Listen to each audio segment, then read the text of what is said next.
এখানে যে জুলফিকার উনি একটা প্রশ্ন করছে চার্বাক দর্শন কি, চার্বাকের নীতিমালা কি বৈদিক দর্শনের সাথে মিলে? যে সাকিব ভাই, আপনি যদি এই বিষয়ে কিছু বলতেন।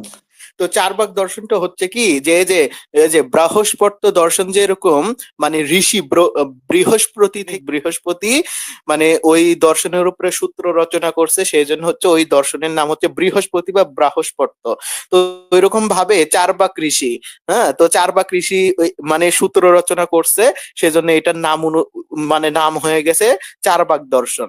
মানে এই নামগুলো হচ্ছে মনে করেন ওই ব্যক্তিদের নাম অনুসরণ করে, যেরকম বৃহস্পতির দর্শনের নাম হয়ে গেছে বৃহস্পত্য দর্শন বা বৃহস্পতি দর্শন, ওইরকম চার্বাক ঋষির নাম অনুসরণ করে এই দর্শনটা নাম হয়ে গিয়েছে চার্বাক দর্শন।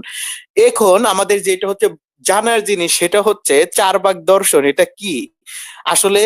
ভারতবর্ষে ভারতবর্ষে দুইটা হচ্ছে দর্শন আছে, একটা হচ্ছে আস্তিক্য দর্শন, একটা হচ্ছে নাস্তিক্য দর্শন।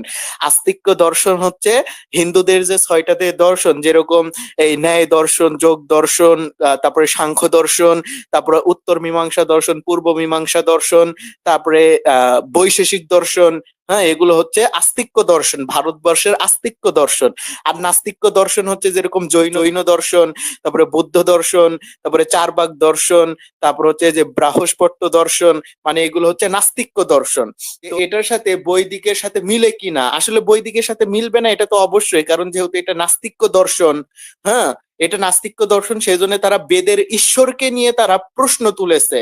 তারপর হচ্ছে বেদের প্রমাণ নিয়ে তারা প্রশ্ন তুলেছে। তারপরে তারা হচ্ছে এই করেছে, বেদের যে কর্ম এগুলো নিয়ে প্রশ্ন তুলেছে। যেরকম দেখেন, আমি হচ্ছে সংক্ষিপ্ত ভাবে বৃহস্পত্য দর্শন বা চার্বাক দর্শন থেকে হচ্ছে কিছু দেখাই। দেখেন, বৃহস্পতি দর্শনের যদি 2 নম্বর অধ্যায় দেখেন, 2 নম্বর অধ্যায় যদি 1 থেকে পড়তে শুরু করেন, এই জায়গায় বেদের যে কর্ম, যাগযজ্ঞ কর্ম, এগুলোকে সম্পূর্ণ মানে ধূপেও টিকতে দেয়নি এই নাস্তিক্য দর্শনেরা। দেখেন তারা কি বলতেছে, এই যে প্রত্যেকের 1 নম্বর পড়তেছে, 1 থেকে আমি হচ্ছে 10 পর্যন্ত পড়বো, শুনেন। যে ঈশ্বর, যে ঈশ্বর নেই বলে ধর্ম কর্ম অনুষ্ঠানের নহে, অর্থাৎ এখানে বোঝাচ্ছে ঈশ্বর নেই দেখে ধর্মের কোনো কর্ম করা চলবে না। ঈশ্বর নেই তো ধর্মকর্ম কেন চলবে? আমার যেরকম মন চাবে আমি সেই রকম চলবো। এটা হচ্ছে তাদের 1 নম্বর হচ্ছে কর্ম নিয়ে প্রশ্ন। 2 নম্বর দেখেন, এখানে বলতেছে এরকম অদৃশ্য ব্যাখ্যা ফল এহ জন্মে পাওয়া যায় না। 3 নম্বর বলতেছে ধর্মশাস্ত্রে বর্ণিত যজ্ঞাদি বা পরলৌকিক বিষয়ে সাধিত হলেও ফল হবে কিনা সে বিষয়ে যথেষ্ট সন্দেহ আছে।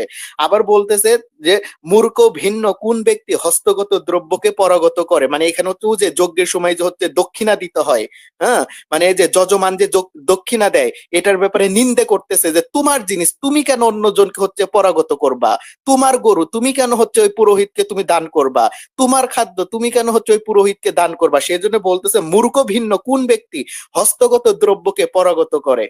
তারপরে যে আবার যদি দেখেন আপনারা, যে আগামীকাল ময়ূর লাভের অপেক্ষায় আজকের প্রাপ্ত কবুতর অনেক ভালো, অর্থাৎ এইখানে বোঝাচ্ছে যে আমি কর্ম করব, আমি স্বর্গ পাবো, ওই স্বর্গ পাওয়ার থেকে আজকেই তুমি জীবনকে সুন্দর করো, এটাই তোমার জন্য হচ্ছে বেটার, এটা বলতেছে। তারপরে তারপরে এখানে যদি অনেক যদি দেখেন, এই যে এখানে আরেকটা হচ্ছে পারলৌকিক ফল প্রাপ্তির আশায় যাগযজ্ঞ অগ্নিহোত্র অনুষ্ঠান নহে বেদ পাঠ নিষ্ফল, মানে বেদ পাঠ করাকেই তারা নিষ্ফল বলছে। তারপরে অর্থহীন অপচয় করে কাল্পনিক ফল লাভের আশায় মানে যজ্ঞ করা অযথা। তারপরে এই যে অগ্নিহোত্র, তারপরে সন্ধ্যা জপ এবং অনুষ্ঠান কর্ম করা, এসবই হচ্ছে অর্থহীন অপ্রয়োজনীয় কাজকর্ম। পরলৌকিক স্বর্গ প্রাপ্তির কামনায় অগ্নিহোত্র যজ্ঞ করা নির্বুদ্ধিতা। হ্যাঁ, মানে এইরকম যদি দেখতে থাকেন, তারপরে এই যে দেখেন বেদের ব্যাপারে হচ্ছে তারা প্রশ্ন তুলছে নাস্তিক্য দর্শনরা, যে পাথর ভাসতে থাকার মতন যজ্ঞের ফলের বিষয়ে বেদের সত্যতা মানে প্রত্যক্ষ বিরুদ্ধ অসম্ভব। অর্থাৎ বলতেছে বেদে যে হচ্ছে একটা কর্মের কথা বলা হয়েছে যে তুমি এই কর্ম করলে এই ফল পাবা, এইখানে তারা প্রশ্ন তুলছে পাথর ভাসতে থাকার মতন বেদ অনুযায়ী যজ্ঞ করলে যে ফল পাওয়া যাবে, ওই ফলও হচ্ছে অসম্ভব। কারণ আকাশে যেরকম পাথর ভেসে থাকবে না, ওই রকম যজ্ঞ করার পরে যে ফল হবে এটাও সম্ভব না। এটা হচ্ছে তাদের হচ্ছে বেদ যে একটা মিথ্যা, এটা হচ্ছে তার বড় প্রমাণ তারা তুলে ধরেছে। তারপরে বেদানুগার মানে বেদানুগ ভাবনা গর্বশূন্য, অর্থাৎ বেদের হচ্ছে নাই, কোনো জ্ঞান নাই, বেদের কোনো জ্ঞান নাই, বেদ হচ্ছে উল্টা পাল্টা কথা বলে। আবার বলতেছে কেননা শাস্ত্রে প্রচুর বিরোধ দৃষ্টি হয়, মানে শাস্ত্রে অর্থাৎ বেদে হচ্ছে প্রচুর প্রচুর হচ্ছে বৈপরীত্য দেখা যায়। তারা বলতেছে শাস্ত্রে যেসব পরলৌকিক ফল প্রাপ্তির কথা আছে সেসব নিষ্ফল, অর্থাৎ বেদে যে যজ্ঞের ফলের কথা আছে যে এই যজ্ঞ করলে এটা হবে হবে, এই যজ্ঞগুলো এটা হবে, তারা এগুলোকে উড়াইয়া দিছে, যেগুলো হচ্ছে মিথ্যা। তারপর আবার বলতেছে শাস্ত্রে কথিত মানে অনর্থক বাক্যের অর্থ করিতে যাওয়া নির্বুদ্ধিতা, মানে এখানে বলতেছে যে বেদে এমন অনর্থক কথা আছে, যেরকম পিতা পুত্রী সেক্স, ভাই বোনের সেক্স, মানে এগুলোর অর্থও করা যায় না সমাজে, করলে একেবারে মনে করেন যে মান সম্মান কিছু থাকবে না। সেই জন্য বলতেছে বেদে কথিত, মানে বেদে উল্লেখ আছে, মানে বেদে যে সকল হচ্ছে অনর্থক বাক্যের মানে উল্লেখ আছে সেগুলোর অর্থ করতে যাওয়া নির্বুদ্ধিতা, কারণ ওগুলোর অর্থ করলে মান সম্মান কিছুই থাকবে না।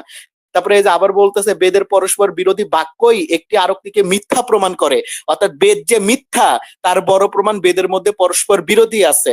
বেদের একটা দাবি, বেদ একটা মানে বেদ বলতেছে এক কথা, আবার আরেক জায়গায় বলতেছে আরেক কথা, সেই কারণে বেদের এরকম পরস্পর কথা মানে বেদকে হচ্ছে ইয়া করে, মিথ্যা প্রমাণ করে। তো দেখেন এরকম যদি দেখতে থাকেন, এরকম দেখলে দেখবেন যে চারবাক দর্শন, তারপরে বৃহস্পতি দর্শন, এরা হচ্ছে বেদকে ধুপেও টিকতে দেয়নি। তাদের কাছে বেদের কোনো অস্তিত্ব নাই, বেদ হচ্ছে মিথ্যা। কর্মের কোনো অস্তিত্ব নাই, কর্মফলের তো নাই, কারণ তারা বলছে পাথর যদি কখনো আসমানে ভেসে থাকে তখন তুমি কর্মফল প্রাপ্ত করবা, এটা তুমি ভাইবো, তার আগে ভেবো না। কারণ পাথর যেরকম আসমানে ভেসে থাকা অসম্ভব, কর্মফল লাভ হচ্ছে অসম্ভব, কারণ ওইটা দেখা যায় না, ওইটার কোনো সম্ভাবনা নাই, ওইটা হচ্ছে শুধু অনুমান ধারণা। হচ্ছে বেদের সাথে এই নাস্তিক্য দর্শন গুলো মিলে না, চারবাক দর্শন বা বৃহস্পতি দর্শন এগুলো মিলে না। তো দেখেন আমি তো বৃহস্পতি দর্শন থেকে কিছু ইয়া বললাম, এগুলো হচ্ছে চারবাকদের থেকে দেখে। চারবাক যষ্টি নামে একটা গ্রন্থ আছে, চারবাকদের চারবাক যষ্টি, এটার হচ্ছে 1 নম্বর সূত্র। এখানে বলা হচ্ছে পাথর ভাসতে থাকার মতো যজ্ঞের ফল বিষয়ে বেদের সত্যতাও অসম্ভব। হে বুদ্ধিমানেরা, সে সম্বন্ধে তোমাদের কি এমন বিশ্বাস যে কর্মের পর অবরুদ্ধ করছো? তারপর আবার বলতেছে 2 নম্বর সূত্রে, কোন এক বোধিসত্ত্ব বেদের মর্ম উদ্ঘাটনের জন্য জন্মেছিলেন, যেহেতু সত্য নামক হেতুর সাহায্যে তিনি জগৎকে ক্ষণিক বলেছিলেন। তারপর আবার বলতেছে হোম বেদ বিহিত কার্যকলাপ, পশুপাত ব্রত এবং ভস্ম তিলক হলো মানে প্রজ্ঞা শক্তিহীন ব্যক্তিদের জীবিকা। তারপর আবার বলতেছে যেহেতু পিতা মাতা দুই বংশের একে একে অশুদ্ধতা হলে শুদ্ধ হয় এবং একইভাবে অনন্ত বংশভেদ, তাই দোষ হইতো নির্দোষ হয়, মানে এখানে হচ্ছে এই যে জন্মের পরে যা মৃত্যুর পরে যা আবার জন্ম হবে মানে জন্মন্তনবাদ, এটাকে তারা নিন্দা করছে চরম ভাবে।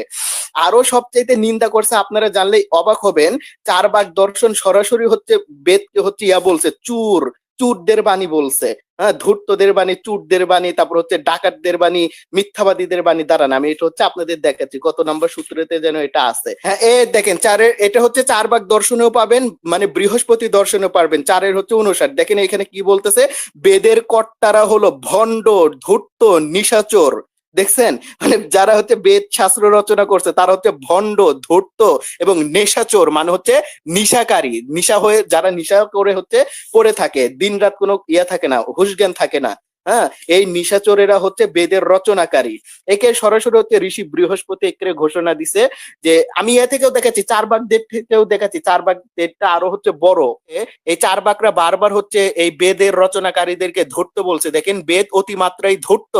হ্যাঁ, তারপরে হে লোক, আমি আছি এইভাবে, দেহকে জানো, তুমিও নাও এইভাবে, তাকে ছাড়া আরো কিছু ধরতে প্রেরণা যোগায়। মানে এখানে হচ্ছে বেদ হচ্ছে অতিমাত্রায় ধূর্ত, মানে বেদকে হচ্ছে একটা ধূর্ত পুস্তক বলছে চারবাকরা। তারপরে এই যে দেখেন, এই যে ওহে মূর্খের দল, ব্রহ্মা প্রভৃতি লঙ্ঘন করেনি কামদেবের সেই আজ্ঞা পালন করো, বেদ দেবতার আজ্ঞা সেই বিষয়ে বেশি সম্মান কেন?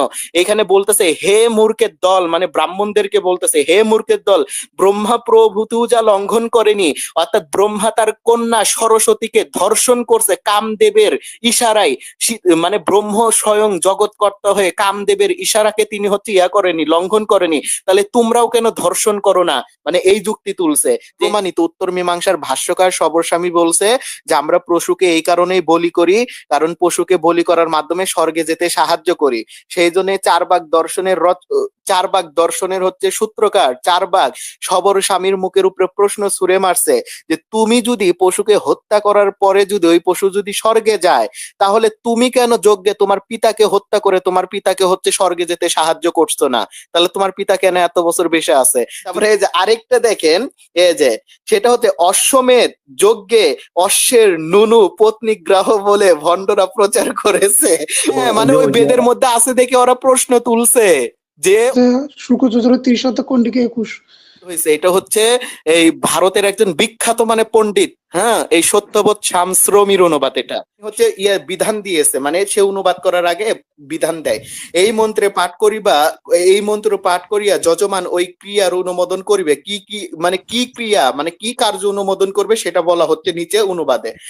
হে ফল বর্ষী, বর্ষী নস্য মহিষী, মানে রাজার স্ত্রী সহি উপস্থ ঊর্ধ্বে উত্তোলিত করিয়াছেন, তুমি ওহাতে শিষ্ণ চালনা করো, স্ত্রী জাতির এহাই প্রধান ভোগ্য ও জীবন।